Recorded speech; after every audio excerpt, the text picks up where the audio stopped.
In this video, we're going to go through a quick example of the structural equation modeling process. For our example, we'll be looking at a pretty basic model trying to predict student achievement based on risk factors and ability to adjust. We'll start under the assumption that risk and ability to adjust are completely unrelated, so that'll be model 1.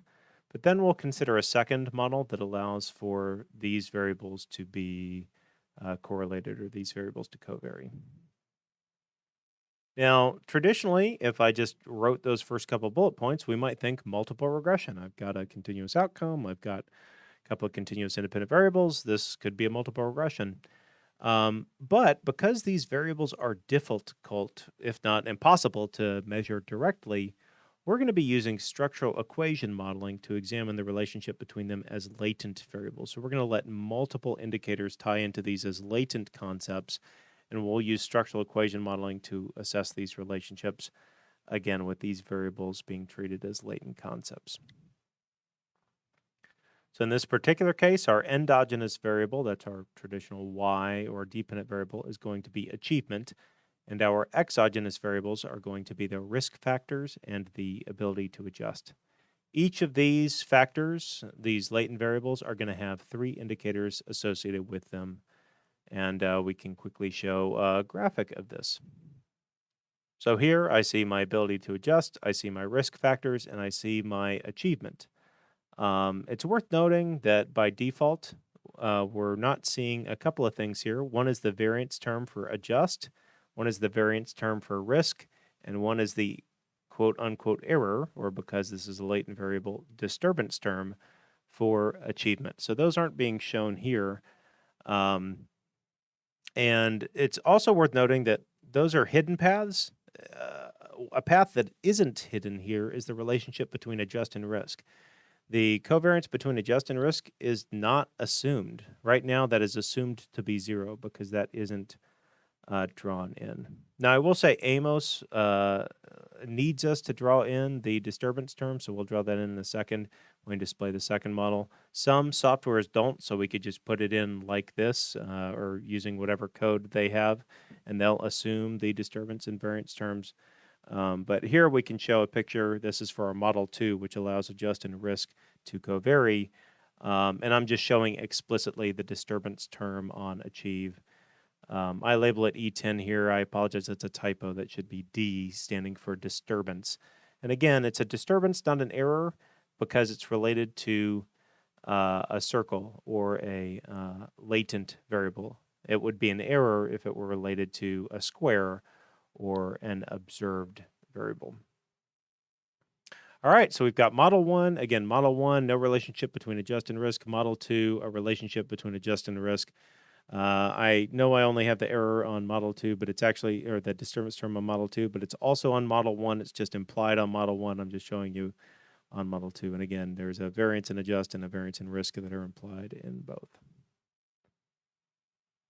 All right, step 2 is running the confirmatory factor analysis. So we did just draw out the SEM, but now we have to draw out a different thing to run the confirmatory factor analysis. So it's important to realize confirmatory factor analysis is a different picture. It's a different diagram than your structural equation model. Specifically, for the confirmatory factor analysis, you include covariances between all pairs of latent variables. So pretty much you erase all of your paths between all the latent variables and put covariances between all of them. Even if it's ones you didn't specify in your structural model, that's okay. Covariances go between all pairs of latent variables. And this is what we did with our previous confirmatory factor analyses, though we never discussed it explicitly. But it's important because this lets all our variables be related, and it eliminates this path misspecification, this idea that we could have misdrawn our paths, that we could be wrong about the paths. It eliminates that from being a source of error. Because all of the paths are drawn in as covariances, that means that all of them are there. Whether they're needed or not, all of them are there. And so that's not part of our model. The only thing that's part of our confirmatory factor analysis model is the loadings of the items on the factors, which is what we want it to be. So looking at a graphic of this, I see covariances between adjust, risk, and achievement. All three have double-sided arrows pointing in all directions. Again, this is just three, but in larger models, we would obviously have potentially lots of these pointing to each other. Real quick, I can assess this model. I ran this. These are my standardized loadings shown in the graphic.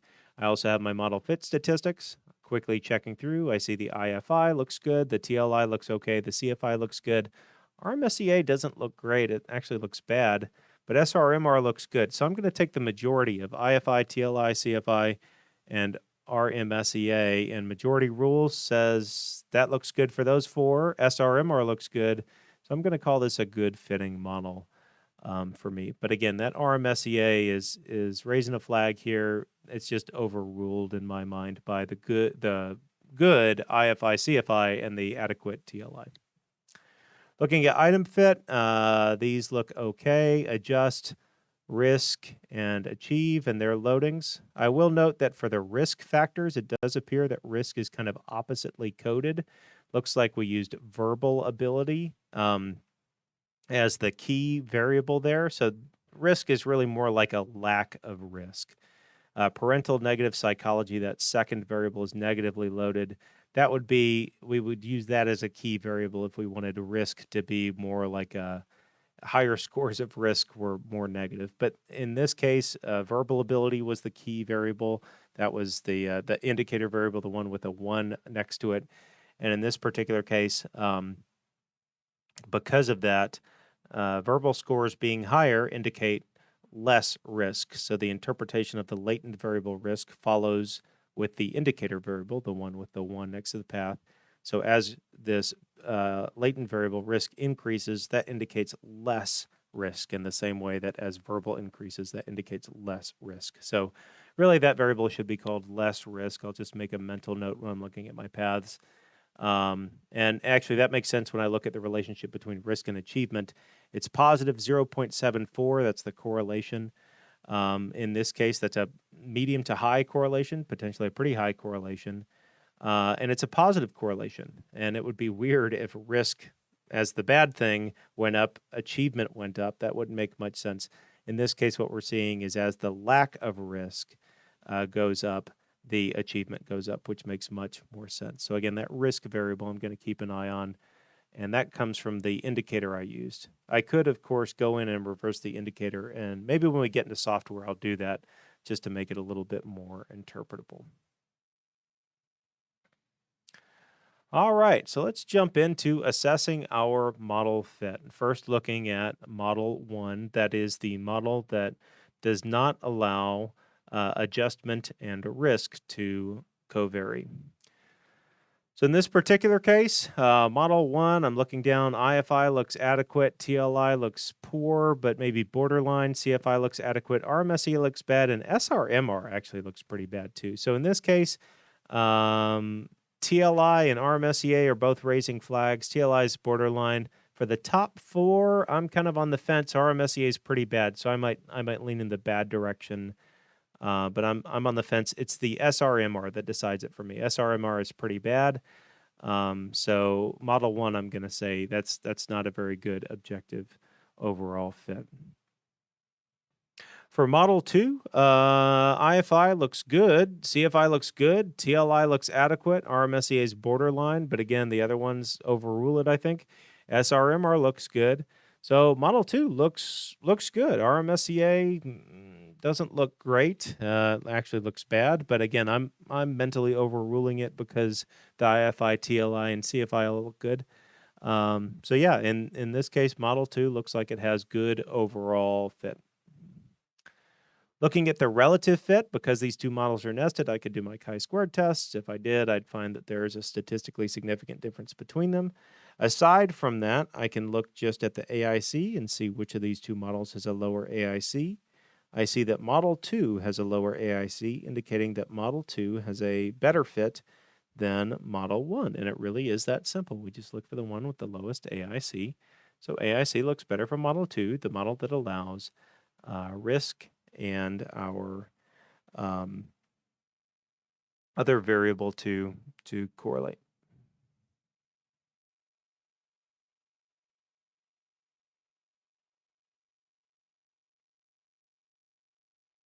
All right. So let's look at interpreting these paths. So now, again, I've just done the assessment and seen that, well, we have our adjustment and risk is it's better when those are allowed to correlate, the ability to adjust and risk or the lack of risk. Um, Better when those are allowed to correlate. So that's the model that I'm going to interpret because that's the better model. All of the paths between the latent variables are statistically significant. So I can say, and this is what I intended to assess, how does ability to adjust impact achievement? Well, it has a statistically significant positive impact on achievement. That's what I wanted to test. Um, how does risk impact achievement? Well, it has a statistically significant positive impact on achievement, and adjustment, ability to adjust, and lack of risk. So, excuse me, lack of risk has a statistically significant positive effect on achievement. The ability to adjust and lack of risk are statistically significantly correlated. So in this case, because these are standardized estimates, I can compare the estimates. So the size of the adjust estimate is lower than the size of the risk estimate. And in that particular case, what I'm going to interpret is that risk has the bigger impact on achievement. We're comparing apples and oranges a little bit, but that's a traditional comparison between standardized regression coefficients. That, again, risk has a larger effect on achievement or a larger relationship with achievement than ability to adjust after taking each other into account. Now, you'll notice here that above achieve, there's a little 0.65. I've asked the software to add in how much of the variance is explained. So this is explaining that 65% of the variance in achievement is explained by the ability to adjust and the lack of risk, which is a pretty high level of variability in achievement that's explained by that. That's pretty good. So yeah, if I can explain 65% of student achievement, that's a good day in the education world.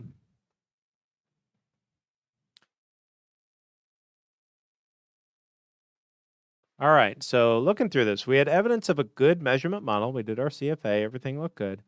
Then we compared our two models. We found that model two, the one that allowed the ability to adjust and our lack of risk to correlate, was better than the model that didn't allow our two exogenous variables to correlate. This was echoed by the fit indices. They were better for model two overall. Model one was actually not a great model in terms of our overall fit indices, but they were also backed up by our AIC, which looked better for model two, and the fact that because the models were nested, we could do a significance test and found out that model two was statistically significantly better than model one. We then went and interpreted Model 2. We found statistically significant relationships between both risk factors and achievement and ability to adjust in achievement. And again, we should say lack of risk factors. But again, risk factors, it would have been the exact same. The sign just would have been opposite. So we can still say risk factors in general. The only thing that would have happened if we would have keyed to a different variable is that the sign of that relationship would have been the opposite.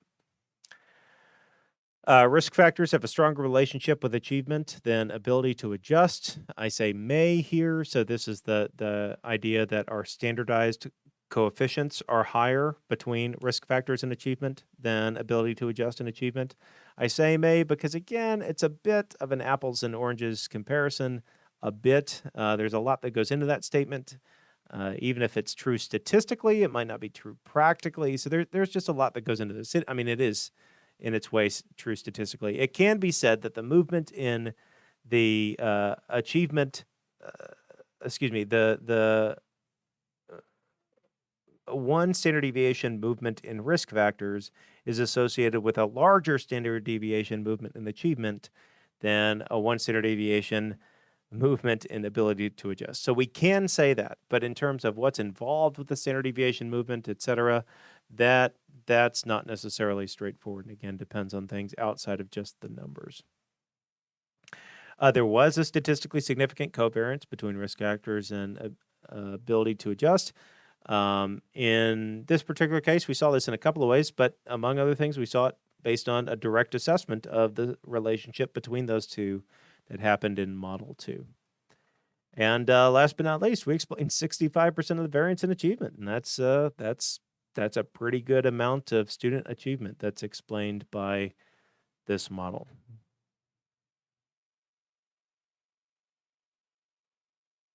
All right. Well, let's jump into a couple of final other things before we're done with our lecture set on structural equation modeling. This will just be a couple of slides talking about some things that really didn't fit into other places, but are actually pretty important. And the biggest one of these is the normality assumption.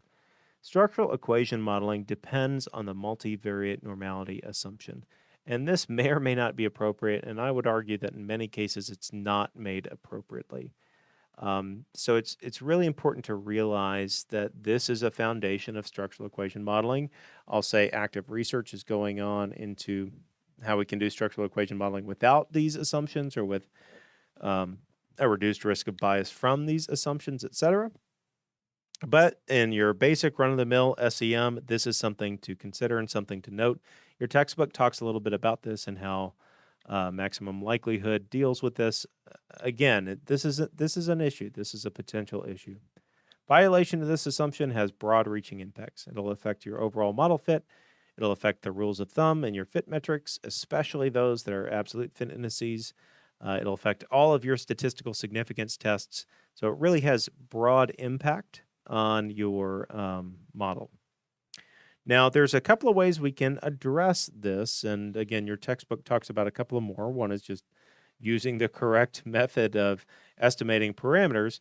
And part of this, so for your overall model chi-squared, if that's what you're worried about correcting, you can use a correction called the Satora-Bentler correction, which is shown to help in the case of non-normally distributed indicators, your observed variables. So that's where Satora-Bentler comes into play. Unfortunately, some software doesn't implement that, but it's a really classic suggestion for when you have non-normal data.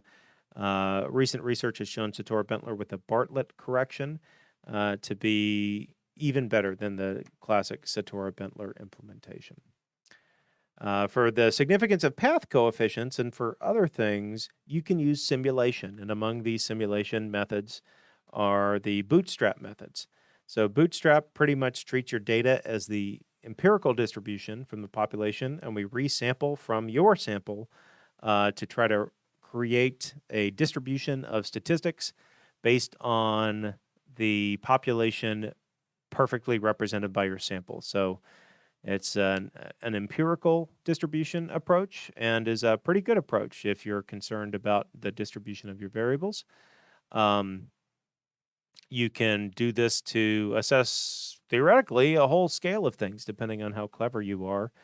So bootstrapping is a good method, and in some software that doesn't offer Satora-Bentler, they do offer bootstrapping methods. So depending on what you're trying to correct, whether it's the overall chi-squared or path coefficient, depending on what your software can implement, there are some solutions to this, but it's important to realize that the assumption of normality, it's a real challenge in structural equation modeling. It's a legitimate concern raised by individuals who aren't particularly fond of SEM. And something that SEM practitioners need to be aware of and be able to address when appropriate.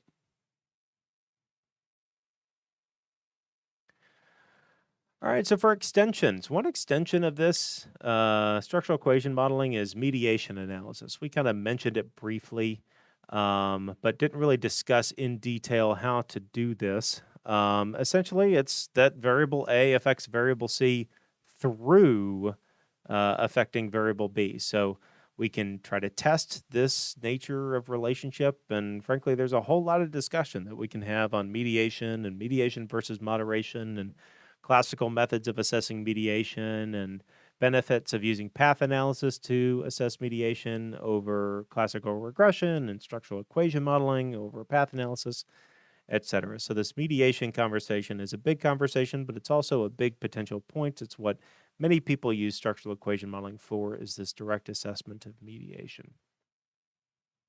Another thing that's kind of an extension of SEM that we didn't discuss here is latent growth curve modeling, which is models over time using SEM. These are largely similar to other models that can be used longitudinally, like mixed models or hierarchical linear modeling. But they, depending on the field, are starting to come into more prevalence and popularity, probably as structural equation modeling gets more popular and more broadly available in software and in guides on how to do this.